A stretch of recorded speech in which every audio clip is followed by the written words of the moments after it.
পৃথিবীতে দুই ধরনের মানুষ হয়। পৃথিবীতে দুই ধরনের মানুষ হয়। এক তো ওরা যারা অনেক একা হয়, এক তো ওরা যারা অনেক একা হয়, আরেক হলো ওরা যারা একাই অনেক হয়। ওই এক রাজা ছিল আর ওর এক বন্ধু ছিল মন্ত্রী, সেনাপতি।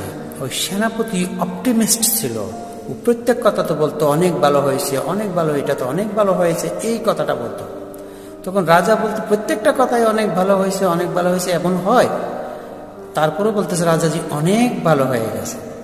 তো একদিন রাজা তলোয়ার পরিষ্কার করতেছিল, তলোয়ার পায়ের মধ্যে পরে বড় আঙ্গুলটা কেটে গেছে। তখন ওই সেনাপতি বললো অনেক ভালো হয়ে গেছে, অনেক ভালো হয়েছে। এখন রাজার রাগ আসলো, বললো একে জেলে ঢুকিয়ে দাও। ও বললো ঠিক আছে, প্রত্যেকটা কথা এমন বলা হয় যে এখন আমার আঙ্গুল কেটে গেছে, তারপরে বলতেছে ভালো হয়েছে। যখন ওকে জেলে ঢুকিয়ে দিল তখনও বলতেছে অনেক ভালো হয়েছে। রাজা বলল পাগল, বেকুব, এর মধ্যে কি ভালো হয়ে গেছে যে তোমাকে আমি জেলে ঢুকাই দিলাম, তারপরে বলতেছে ভালো হয়ে গেছে। 2 মাস পর রাজার শিকারে গেছে জঙ্গলে। রাজার সৈনিক পিছনে রয়ে গেছে, রাজার সামনে চলে গেছে জঙ্গলে। একা ঘোড়ার মধ্যে ঘুরতে ঘুরতে ঘুরতে আদিবাসীরা ধরে ফেলছে রাজাকে। হাম্বা হাম্বা হোম, হাম্বা হাম্বা হোম, ওই আদিবাসী। এখন ওই আদিবাসী রাজাকে নিয়ে গেছে বলি দেওয়ার জন্য। কাপড় খুলে গোসল টোসল করাই নিল, দেবী ওর সামনে বলি দেবে। যখন দেখলো পায়ের আঙ্গুল তো কাটা, কেউ একজন বলল অপূর্ণ বলি দিলে আমাদের দেবী দুঃখী হয়ে যাবে, অসন্তুষ্ট হয়ে যাবে, ছেড়ে দিয়েছে, বলি দেওয়া যাবে না। ঘোড়াতে করে ঘরে চলে আসছে রাজা। বলেছে প্রথমে জেল থেকে ওকে বের করো, সেনাপতিকে। ওকে বলল তুমি অনেক ভালো বলেছিলে, অনেক ভালো হয়েছে, যদি অঙ্গুল ওই না কাটতো তাহলে আজকে আমার গর্দন কেটে যেত।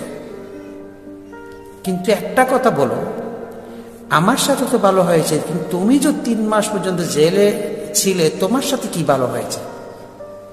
ও বলল মহারাজ, আমি আপনার বন্ধু ছিলাম, জেলে না গেলে আপনার সাথে জঙ্গলে যেতে হতো। আপনার বন্ধু ছিলাম, আপনার সাথে জঙ্গলে যেতে হতো আমাকে। আপনি তো অপূর্ণ ছিলেন পা কেটে যাওয়ার কারণে, পায়ের আঙ্গুল কেটে যাওয়ার কারণে, কিন্তু আমি তো পূর্ণ ছিলাম, তো অনেক ভালো হয়েছে। আমি জেলে ছিলাম, আপনার সাথে থাকলে আমাকে বলি দিয়ে দিত। There is a difference between pessimist and optimist.